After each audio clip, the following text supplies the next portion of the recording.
한자 낱말의 발견 시간입니다. 이번 시간은 청초하다라는 낱말을 한번 살펴보겠습니다. 우리 구독자님의 그 질문이 있었는데요. 우리 청초하다.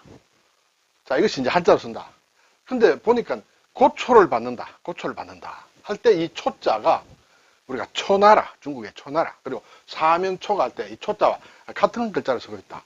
청초하다라는 말과 고초라는 뜻이 왜 같은 글자에서 나오느냐. 좀 말하자면 신기하다 할까요?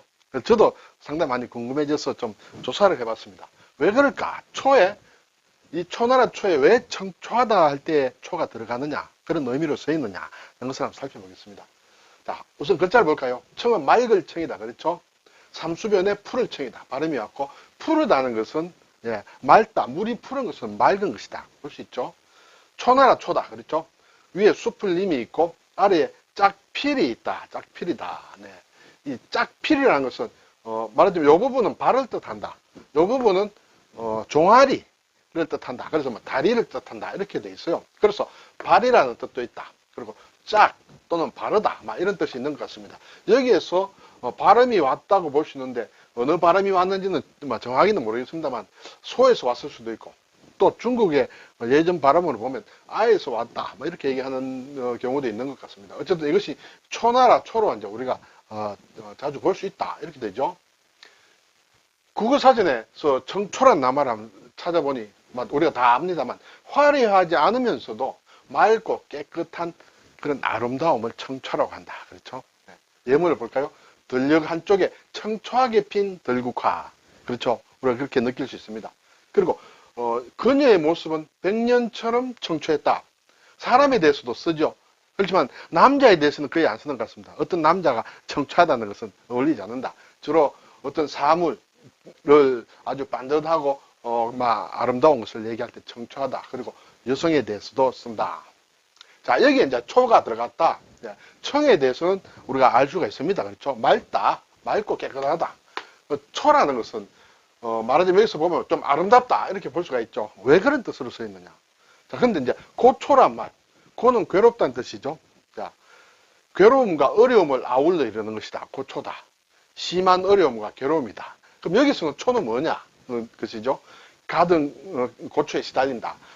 같은 글자인데, 뜻이 상당히 이제 폭넓어졌습니다. 그래서 이 초자를 한번 좀 검색을 해봤습니다. 초나라 초 또는 회초리라는 뜻도 있다. 대표적인 게 많이 쓰이는 게 이제 초나라다. 그래서 나라 이름. 중국에는 뭐 예전에 몇 개의 이제 초나라가 있었다. 우리가 가장 잘 아는 것은 항우가 있었던 항우의 초나라. 그렇죠? 춘추 전국시대 초나라. 그 전후에서 또 조그만 초나라가 있었다. 그 땅의 지역의 이름입니다. 그리고 가시나무다. 수풀림자는 나무목이 돼 있죠. 그래서 나무를 뜻한다. 특히 가시나무를 뜻하기도 한다. 모형이다, 목형이다. 이것도 나무의 식물의 종류인 것 같습니다. 저도 잘 모르겠습니다만. 그리고 회초리 또는 매질을 한다. 글쎄, 나무와 관련이 있으므로 회초리를 쓸 수도 있다. 이렇게 일단은 생각을 해보겠습니다. 그리고 아름다운 모양. 오늘은 이제 아름답다 했죠. 청초라는 것이.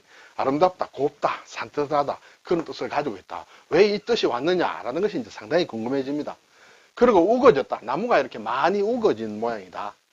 그리고 또 아프다. 글쎄요. 이런 것도, 어떻게 해서 뜻이 이렇게 펼쳐지는지는 궁금합니다만, 잘 이렇게 우리가 생활 속에서 쓰는 낱말로는 별로 많이 만들지 않는다. 이렇게 되죠. 그래서 오늘 나오는 초는 초나라 또는 고초를 당한다. 청초하다. 생활 용어로는 그 정도가 된다. 그런데 왜 이렇게 뜻이 분화가 됐느냐. 초나라. 나라의 이름으로 쓸 때는 중국의 초나라다. 또 사면초가다. 그렇죠? 항우가 마지막에 이렇게 사면에서 다 자기 나라 노래 선을만 들린다. 왜냐하면 그 초나라 병사들이 다 포로로 잡혀가서, 그렇죠? 이렇게 초나라의 노래를 부른다. 그러면 포로로 잡히지 않은 군사들은 고향 생각만 나죠. 빨리 항복을 한다든지 그런 이제 심리전을 피는 것이 사면초가다. 초한지, 그렇죠? 이러한 때는 이 초가 나라와 관련된다. 그리고 이제 아름다운 모양, 곱다, 산뜻하다는 뜻으로는 청초하다는 뜻으로 쓰인다. 또는 초초하다는 말도 있다. 잘 쓰는지 모르겠습니다만 어떤 차림새나 모양이 말끔하고 깨끗하다. 초초하다. 그리고 이제 고초를 당한다는 것은 회초리다. 매질을 한다 함으로 고초라는 말은 여기에서 뜻이 발생된 것이다. 이렇게 볼 수 있겠습니다. 자, 그런데 이제 이 초가 아름답다, 곱다, 산뜻하다는 뜻으로 왜 이렇게 쓰이느냐라는 것이죠. 그렇죠? 그래서 제가 자료를 좀 찾아봤습니다. 네. 자, 이렇게 쓰이는 이유의 배경이 뭐냐? 배경은 고대 중국의 문학과 문화와 관련이 있다. 이렇게 되는 것이죠. 원래는 초가 그런 뜻이 아니었는데 이게 뜻이 파생되는 배경에는 문학, 중국의 문학과 문화와 관련이 있다.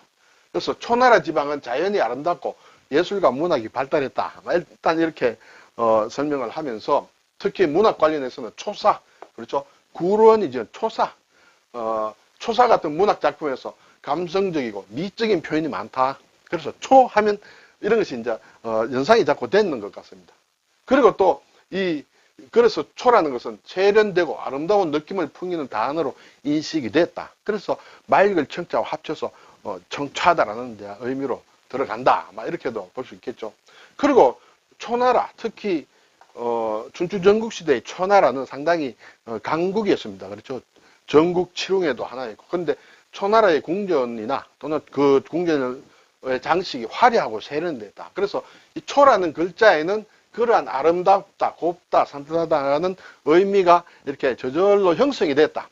그래서 만들어진 것이 말하자면 몇 가지 말 중에 나오는 청초다. 이렇게 되겠죠.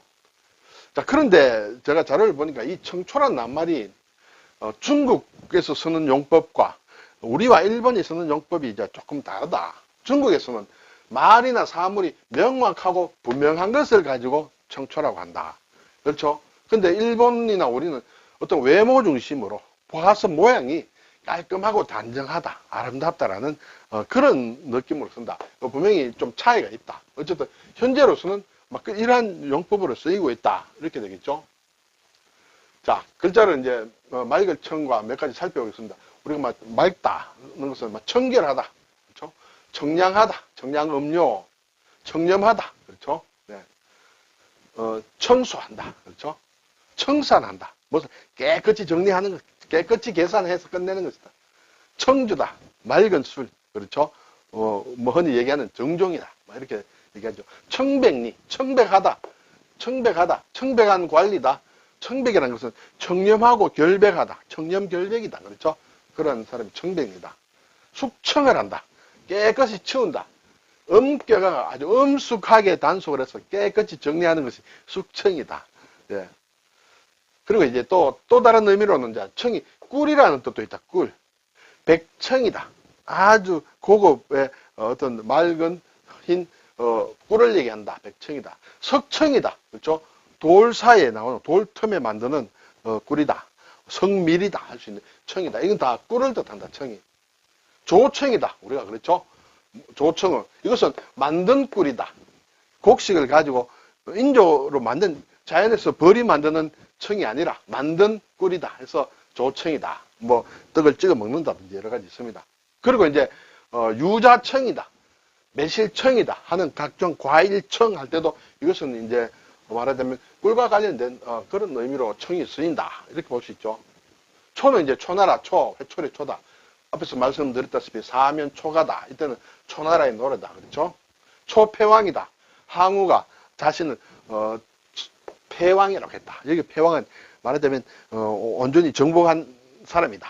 초패왕은 항우를 초패왕이라고 했다. 또 초요라는 게 있다. 요는 이제 허리띠요입니다. 허리띠. 허리요다. 그렇죠? 허리요. 초요란 말은 미인의 가느다란 허리를 이루는 말이 초요다. 중국의 초나라에 영왕이라는 사람이 있었는데 이 사람이 허리가 가는 미인을 좋아했다 해서 여러가 있다. 그래서 많은 궁녀들이 허리 가늘게 하기 위해서 굶고 해서 그런 스토리가 있다. 그래서 초요라고 한다. 또 초달이다. 초는 회초리라는 뜻이 있다고 했죠. 초달한다. 또는 달초한다도 마찬가지 같은 뜻인데 달이라는 것은 매질하는 것, 회초리질 하는 것이다. 그래서 초달한다, 달초한다라는 것은 손을 댄다. 막 그런 얘기가 된다. 오늘 청초의 초가 궁금했다. 아름답다, 곱다, 맑다. 네, 그렇죠? 그때 왜 이런 뜻이 됐느냐라는 것을 중심으로 살펴봤습니다. 자, 청자가 신자자와 간자자는 이 부분이 좀 다르죠. 정자는 이렇게 원을 뜻하는 일본에서는 엔이라고 할 때 돈을 화폐를 표시할 때 그렇죠. 원을 뜻하는 글자가 다롤로 바뀌었다. 그렇죠. 풀을 청자도 마찬가지예요. 우리 정자는 풀을 청 이런데 일본과 중국은 풀을 청도 아래에 다롤자다 이렇게 되죠.